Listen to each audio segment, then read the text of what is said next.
Hi friends, మేమైతే కార్తీక మాసం అని మూడో కార్తీక సోమవారం అని కపిల తీర్థం వెళ్తున్నాం. 4:15 అయితే టైం అయింది మార్నింగ్. కపిల తీర్థానికి వెళ్ళి దర్శనం చేసుకొని కార్తీక పౌర్ణమి దీపం పెట్టేసి వద్దామని వెళ్తున్నాం ఫ్రెండ్స్. అలాగే మా ఆయన అయితే ఈరోజు అయ్యప్ప మాల వేస్తానన్నాడు, అది కూడా వేస్తామని వెళ్తున్నాము. డెకరేషన్ అయితే చూడండి ఫ్రెండ్స్, ఎంత బాగా చేసినారో.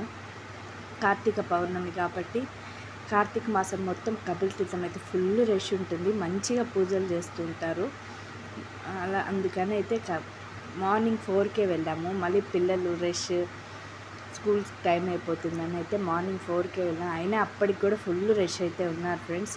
ఇక్కడైతే స్నానం చేసి దీపం పెడదామని తడిగుడ్డలతో వెళ్ళాను, కానీ అక్కడైతే చేయించలేదు. మొన్న పడిన వానకి వాటర్ ఎక్కువ ఉన్నాయంట, అందుకని అయితే వాళ్ళు అక్కడ చేయొద్దు అని చెప్పి పక్కకైతే తనిగా పెట్టారు ఫ్రెండ్స్. స్నానం చేసి దీపాలు పెట్టేకి వాటర్ ఫాల్స్ చూడండి ఎంత అందంగా ఉందో. దగ్గర నుంచి ఇంకా ఫోటోల కన్నా చాలా బాగుంది దగ్గర నుంచి.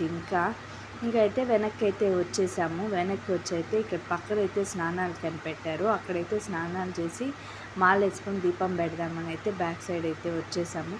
అలాగే వచ్చేటప్పుడు దారిలో అయితే ఈ చెట్టు అనేది ఉంటుంది ఫ్రెండ్స్. ఈ చెట్టుకు వచ్చే పువ్వు శివలింగంతో నాగపడగలతో అయితే ఈ పువ్వు అనేది ఉంటుంది. దగ్గరికి అయితే వెళ్ళని లేదు, అందుకని జూమ్ అయితే చేశాను. ఈసారి కపిల తీర్థం వెళ్ళినప్పుడు దగ్గర నుంచి ఫోటో అయితే తీసుకొని వస్తా ఫ్రెండ్స్. నాకైతే ఈ ఫ్లవర్ చాలా బాగా నచ్చింది. ఈ చెట్టు పేరు తెలుసుంటే కామెంట్ చేయండి. అలాగే ఇక్కడైతే స్నానాలకి పెట్టారు, స్నానాలు అయితే చేసి అలాగే అక్కడ మాలలకైతే పసుపు కుంకం పెట్టి పక్కనే ఆంజనేయుల స్వామి గుడి ఉంది ఫ్రెండ్స్, అక్కడైతే మాల ధారణ చేస్తున్నారు. అక్కడైతే మాల వేసుకుందామని వెళ్తున్నాము. ఫోటోలు తీసేకి నాట్ అలౌడ్ అన్నారు.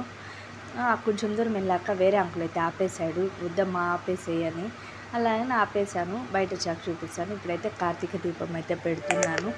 మళ్ళీ బుధవారం అంటే పిల్లలకు స్కూలు, మళ్ళీ వదిలేసి రాలేము, ఎలాగో పొద్దున్నే వచ్చాము కదా సోమవారం అని చెప్పి కార్తీక దీపం కూడా పెడుతున్నాను ఫ్రెండ్స్.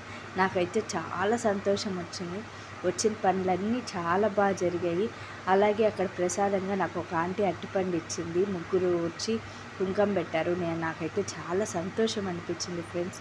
పోయిన పని అయితే సంతోషంగా జరిగింది.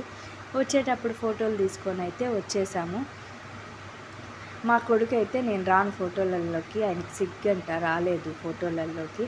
మేమైతే ఇంటికి వచ్చాము. ఇంటికి వచ్చాక స్వామికి అయితే పాద పూజ చేసి ఇంట్లోకి ఆహ్వానించాలి కదా, పాద పూజ అయితే చేశాను. మామూలుగా దీపం పెట్టి గుడికి వెళ్తాను. ఇప్పుడైతే మాలధారణ చేసి ఇంటికి వచ్చాక దీపం పెట్టమన్నారు, అందుకని అయితే చేసి వచ్చాకైతే ఇప్పుడైతే అయ్యప్ప పూజ అయితే చేశాను ఫ్రెండ్స్. మా ఇంట్లో అయ్యప్ప స్వామి ఎలా ఉన్నారు, నచ్చితే లైక్ చేయండి, కామెంట్ చేయండి ఫ్రెండ్స్. అలాగే సబ్స్క్రైబ్ కూడా చేసి నన్ను ఆశీర్వదించండి ఫ్రెండ్స్. Thank you.